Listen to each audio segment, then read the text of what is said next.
যারা দেখছেন সবাইকে শুভেচ্ছা জানাচ্ছি। আমি অ্যাডভোকেট জহিরুল আলম। আমার এই ল অ্যান্ড লাইফ চ্যানেলে আমি চেষ্টা করেছি the code of civil procedure 1908 বা দেওয়ানি কার্যবিধি 1908-এর বিভিন্ন ধারা, আদেশ এবং বিধি সম্পর্কে আলোচনা করার। সেই ধারাবাহিকতায় আজকে আমরা আলোচনা করব নবম আদেশ সম্পর্কে বা অর্ডার 9 সম্পর্কে। অর্ডার 9 হচ্ছে পক্ষদের হাজিরা এবং গড় হাজিরার পরিণাম, অর্থাৎ appearance of the parties and consequence of non appearance, মানে হচ্ছে পক্ষগণ যদি হাজির হয় কিংবা যদি হাজির না হয় তাহলে কি পরিণতি হবে এই সম্পর্কে। আমরা দেওয়ানি মোকদ্দমার যে ধারাবাহিক প্রক্রিয়া, সেই ধারাবাহিক প্রক্রিয়াটা সম্পর্কে যা জেনেছি তা হচ্ছে একটি আর্জি দাখিলের মাধ্যমে দেওয়ানি মোকদ্দমার কার্যক্রম শুরু হবে। তারপর আদালত কি করবেন? আদালত বাদীর প্লেইন্ট বা আর্জি প্রাপ্তির পর মোকদ্দমার যখন একটি নাম্বার পড়বে তখন বাদী বা প্লেইন্টিফ যে প্লেইন্ট দাখিল করেছেন তার সাথে যে সমন দিয়েছেন সেই সমনটা জারি করার ব্যবস্থা করবেন, তাই তো? এবং সেই সমন যখন বিবাদীর বরাবরে পাঠানো হবে সেখানে বিবাদীকে উপস্থিত হওয়ার জন্য একটা তারিখ উল্লেখ থাকবে। সেই তারিখে বিবাদী নিজে অথবা তার প্রতিনিধির মাধ্যমে অথবা আইনজীবীর মাধ্যমে আদালতে উপস্থিত হবেন।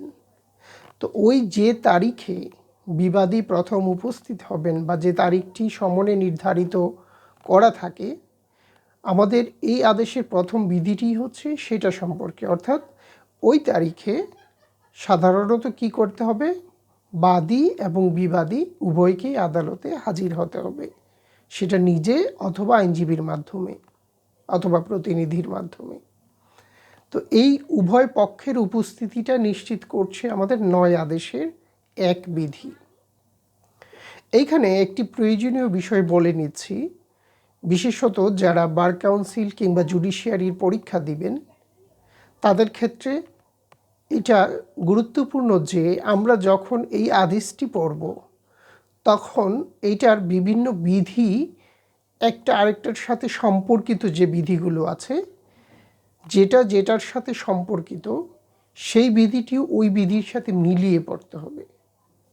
এর মানে হচ্ছে যে আমরা সাধারণত যেভাবে ধারাবাহিকভাবে পড়ে যাই 1, 2, 3, 4, 5 এইভাবে পড়ে গেলে এই বিধি, এই আদেশের বিধিগুলো আমরা বুঝতে পারবো না বা রিলেশনটা নির্ধারণ করতে পারবো না, রিলেট করতে পারবো না। এখানে আমাকে একটা বিধির সাথে কানেক্টেড যে আরেকটা বিধি আছে সেটা দূরে থাকলেও সেটা মিলিয়ে পড়তে হবে। আমরা যখন আলোচনাটা করলে বিষয়টা আরও পরিষ্কার হবে। যেমন আমরা প্রথম এক বিধিতে পেয়েছি যে ওই সমনে নির্ধারিত তারিখে উভয় পক্ষকে হাজির হতে হবে।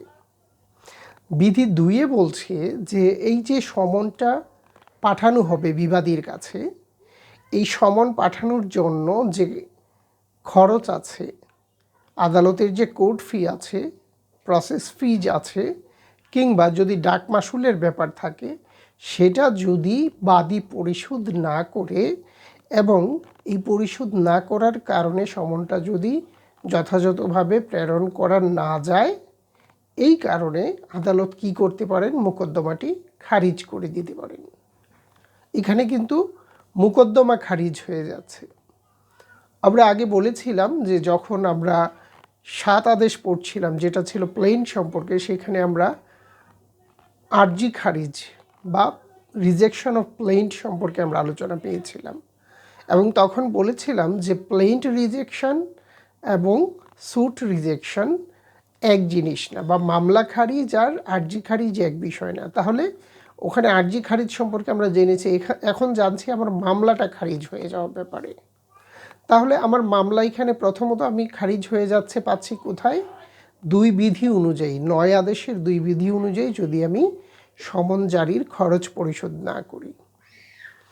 3 বিধিতে বলা হচ্ছে যে এই নির্ধারিত যে হাজিরার দিন আছে, অর্থাৎ যেটা সমনে উল্লেখিত প্রথম তারিখ আছে শুনানির জন্যে, এই তারিখে বাদী কিংবা বিবাদী কোনো পক্ষই, বাদী দুঃখিত কিংবা না, এখানে এবং হবে, বাদী এবং বিবাদী কেউই উপস্থিত হলেন না, সেই ক্ষেত্রেও আদালত মোকদ্দমাটি খারিজ করে দিতে পারেন বা খারিজ করে দিবেন। এই 2 এবং 3 এই দুইটা বিধি অনুযায়ী যদি কোনো মোকদ্দমা খারিজ হয়, তাহলে আমি প্রতিকারটা কোথায় পাবো? তার আগে বলে নিচ্ছি প্রতিকারটা কে চাচ্ছে এখানে। বিবাদী চাইবে না, কারণ মোকদ্দমা খারিজ হলে ক্ষতিগ্রস্ত হচ্ছে বাদী, তাহলে প্রতিকারটা কিন্তু বাদী খুঁজবে। তাহলে এই 2 এবং 3 বিধি অনুযায়ী যদি মোকদ্দমা খারিজ হয়, সেই ক্ষেত্রে বাদীর প্রতিকার পাচ্ছি আমরা 4 বিধিতে। ওই আমরা যেটা বলছিলাম কোরিলেট করে পড়তে হবে, 2, 3 বিধির সাথে 4 বিধি সম্পৃক্ত। যদি এখানে ধারাবাহিকভাবে এসছে 4 বিধিতে বলছে যে সেই ক্ষেত্রে উপযুক্ত কারণ দর্শানো সাপেক্ষে আদালত কি করতে পারেন, আদালতে এই মোকদ্দমাটা পুনর্বহালের দরখাস্ত করা যাবে, রদ করার, খারিজ আদেশ রদ করার জন্য, অথবা প্রয়োজনে বাদী নতুন করেও মোকদ্দমা দায়ের করতে পারবে। এইখানে একটা গুরুত্বপূর্ণ ব্যাপার হচ্ছে এই 9 আদেশের মোকদ্দমা খারিজ কিংবা একতরফা ডিক্রি কিংবা একতরফা ডিক্রি রদের আবেদন কিংবা খারিজ আদেশ রদের আবেদন সকল ক্ষেত্রে লিমিটেশন অ্যাক্ট যেটা আছে বা তামাদি আইন, সেই তামাদি আইনের যে বিধিবিধান সেগুলো অনুসরণ করতে হবে। এখন কোন বিধির এগেনস্টে তামাদি আইনের কোন বিধিতে কতদিনের বিধান রয়েছে সেটা একটা ভিন্ন আলোচনা। আমরা যখন তামাদি আইন পড়ব সেখানে আমরা ধরে ধরে আলোচনা করব যে তামাদি আইনের কোন অংশটি দেওয়ানি কার্যবিধির কোন আদেশের বা কোন ধারার বা কোন বিধির সাথে সম্পৃক্ত। তো যাই হোক, যা বলছিলাম, তাহলে আমরা দেখলাম 2 এবং 3 বিধি অনুযায়ী মামলা খারিজ হলে 4 বিধিতে আমরা প্রতিকার পাচ্ছি। তারপর এই যে প্রতিকারটা পাচ্ছি সেটা কিন্তু আমাকে নির্দিষ্ট সময়ের মধ্যে তামাদি আইন অনুসরণ করে আমাকে আবেদনটা করতে হবে। এরপর দেখব আমরা 5 বিধিতে কি বলছে। 5, 6। তো এখন আমরা 6-এ চলে যাই, যে দেখা গেল হাজির হলো না। 6টা বেশি গুরুত্বপূর্ণ। বাদী হাজির হয়েছে কিন্তু বিবাদী হাজির হয়নি। এই ক্ষেত্রে কি হবে? মানে বিবাদী যদি হাজির না হয়, বাদী তো ঠিকই আছে, বিবাদী সমন পেয়েছে কিন্তু হাজির হয়নি, সেই ক্ষেত্রে কয়েকটা জিনিস দেখতে হবে। আদালত আগে নিশ্চিত হবেন যে সমনটা কি যথাযথভাবে জারি হয়েছে কিনা। তারপর দেখবেন যদি যথাযথভাবে জারি না হয় তাহলে পুনরায় যথাযথভাবে জারি করার জন্য নির্দেশ দিতে পারেন। অথবা দেখবেন যে যথাযথভাবে জারি হয়েছে কিন্তু বিবাদীকে সময় দেওয়া হয়নি উপস্থিত হওয়ার জন্য। ধরেন 10 তারিখে মোকদ্দমায় উপস্থিত হওয়ার জন্য দিন ধার্য আছে, 9 তারিখ বিকেলে বিবাদী পেয়েছে বা 10 তারিখ সকালে পেয়েছে, ক্ষেত্র বিশেষ অনেক দূরের অঞ্চল 8 তারিখ পেয়েছে, সেটা আদালত যুক্তি হিসেবে গ্রহণ করতে পারে। তখন সেটা যথাযথভাবে জারি হয়েছে বলে গণ্য হবে না। সেই ক্ষেত্রে কী হবে? পুনরায় জারি করার আদেশ দিবেন। কিন্তু যদি যথাযথভাবে জারি হওয়ার পরেও বিবাদী আদালতে হাজির না হয়, এখানে হাজির হওয়া বলতে কিন্তু নিজে হাজির হওয়াই বোঝাচ্ছে না, নিজেও হতে পারে, প্রতিনিধির মাধ্যমে হতে পারে, আইনজীবীর মাধ্যমে হতে পারে। তো দেখা গেল বিবাদী হাজির হয়নি, তখন কী হবে? আদালত একতরফা ডিক্রি প্রদান করতে পারেন বা এক্সপার্টি ডিক্রি আমরা যেটাকে বলি। তো যেহেতু এখানে ওই সমন জারির ব্যাপারটার সাথে কানেক্টেড, 5 বিধিটা আবার আমরা একটু খেয়াল করে নিই। 5 বিধিতে মূলত যদি অত গুরুত্বপূর্ণ না, কিন্তু সেখানে ছিল যে যদি সমন বিনা জারিতে ফেরত আসে, মানে অনেক সময় দেখা গেল যে গিয়ে আদালতের কর্মচারী কোনো কারণে পেল না বিবাদীকে, অথবা বিবাদী সেটা এড়িয়ে যাচ্ছে, এরকম কোনো বিষয় থাকে না, যে না তাকে পাওয়া যাচ্ছে না, ইচ্ছা করে এড়িয়ে যাচ্ছে বা আসলেই পাওয়া যাচ্ছে না। সেই ক্ষেত্রে বাদীকে, মানে তারিখও চলে গেছে, তখন বাদীকে কি করতে হবে? পরবর্তী 30 দিনের মধ্যে দ্বিতীয়বার বা পুনরায় সমন প্রেরণের আদেশ দিতে হবে, মানে আবেদন করতে হবে। যদি না করে সেই ক্ষেত্রে আদালত মামলা খারিজ করে দিবেন। তো আমরা 5 বিধিতে দেখলাম যে এখানে একটা খারিজের ব্যাপার আছে। 5 বিধিতে খারিজ হচ্ছে যে ওই 30 দিনের মধ্যে যদি সময় না চায়। তো সাধারণত এই বিধিটা খুব একটা প্রয়োগ হয় না, কেননা সবাই সেটাই করে সমন বিনা জারিতে ফেরত আসলে তখন আবার আবেদন করে আবার সমন জারি সমন আবার দাখিল করে আদালতে, তখন আদালত ওই সমনটা জারির জন্য নির্দেশ দেন। তো আমরা 6 বিধিতে দেখলাম একতরফা ডিক্রি হয়ে যাচ্ছে। এটা হচ্ছে বাদী হাজির কিন্তু বিবাদী হাজির হলেন না।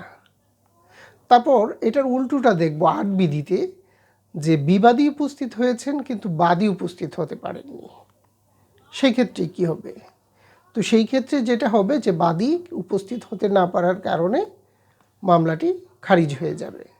তাহলে 6 বিধিতে হচ্ছে একতরফা ডিক্রি, আর 8 বিধিতে হচ্ছে মামলা খারিজ, কারণ 6 বিধিতে বিবাদী উপস্থিত নেই এবং 8 বিধিতে বাদী উপস্থিত নেই।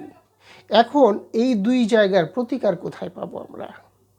আমরা 6 বিধিতে যেটা একতরফা ডিক্রি হয়ে যাচ্ছে বিবাদী উপস্থিত না হওয়ার কারণে, এটার সমাধান পাবো 13 বিধিতে এবং 13 ক বিধিতে।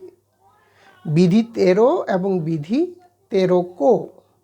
তো 13তে কি আছে? 13তে বলা হচ্ছে যে বিবাদী ওই যে একতরফা ডিক্রি সেটা রদ করার জন্য আবেদন করতে পারবে, অথবা সে চাইলে পুনরায় এটার উপরে আপিলও সে করতে পারবে, যেহেতু এখানে একতরফাভাবে ডিক্রি হয়ে গেছে। তো একতরফা হয়ে গিয়েছে, সে জানতে পারেনি এই ব্যাপারগুলো উল্লেখ করে, বা তার উপর যথাযথভাবে সমন জারি হয়নি, বা তার কাছে যে যুক্তি রয়েছে ওগুলো দিয়ে সে আপিলও করতে পারবে, অথবা সেটা রদ করার জন্য সংশ্লিষ্ট আদালতেই সে রদের দরখাস্ত দিতে পারবে। আর 13 কতে বলছে, 13 ক হচ্ছে একটা নির্দিষ্ট সময়ের মধ্যে, অর্থাৎ 30 দিনের মধ্যে যদি বিবাদী 3000 টাকা খরচ দেয় বা আবেদন করে, ঠিক এভাবে বলা হচ্ছে যে বিবাদীর আবেদনের প্রেক্ষিতে আদালত তাকে 3000 টাকা পর্যন্ত বা অনূন্য 3000 টাকা খরচ ধার্য করতে পারেন। সাধারণত প্র্যাকটিসটা হচ্ছে সে বলে যে হ্যাঁ আমি খরচটা দিব, এবং আদালত অনূন্য 3000 বললেও সাধারণ প্র্যাকটিস হচ্ছে 3000ই নির্ধারণ করেন, কারণ কম বেশি হলে বিতর্ক তৈরি হতে পারে। তো ওই 3000 টাকা খরচ তখন বিবাদী দিয়ে দেয়। ওখানে বলা হচ্ছে যে অন্য কোনো বিধিতে যাই বলা থাকুক না কেন, যদি সে 3000 এই খরচটা বহন করে তখন সেটা সরাসরি রদ হয়, কিন্তু এই সরাসরি রদের আবেদনটা করতে হবে ওই একতরফা ডিক্রির জারি হওয়ার 30 দিনের মধ্যে। এখানে খুব স্ট্রিক্টলি বলা হচ্ছে যে 30 দিনের মধ্যে সে আবেদনটা করতে হবে, এবং এই প্রক্রিয়ায় বারবার রদ করা যাবে না, শুধুমাত্র একবার রদ করা যাবে। দেখা গেল রদ হলো, মোকদ্দমা চালু হলো, ভবিষ্যতে গিয়ে আবার একই ধরনের বিষয় হলো, শুনানিতে বিবাদী থাকলেন না, মোকদ্দমা পুনরায় একতরফা হয়ে গেল, তখন আর সেই সুযোগটা তিনি কাজে লাগাতে পারবেন না। এটা শুধু একবার করা যাবে। তাহলে 6 বিধি অনুযায়ী যদি একতরফা ডিক্রি হয়, সেটার সমাধান পাচ্ছি আমরা 13 বিধি এবং 13 ক বিধিতে। আবার 8 বিধিতে কি হচ্ছিল, যে মোকদ্দমা খারিজ হয়ে যাচ্ছিল বাদী অনুপস্থিত থাকার কারণে। এটার সমাধান পাচ্ছি আমরা 9 বিধিতে। 9 বিধিতে বলা হচ্ছে যে যেহেতু এটা বাদীর ত্রুটির জন্য হয়েছে, সেই ক্ষেত্রে বাদী নতুন করে মোকদ্দমা দায়ের করতে পারবেন না, কিন্তু তিনি সেটা রদ করার জন্য আবেদন করতে পারবেন।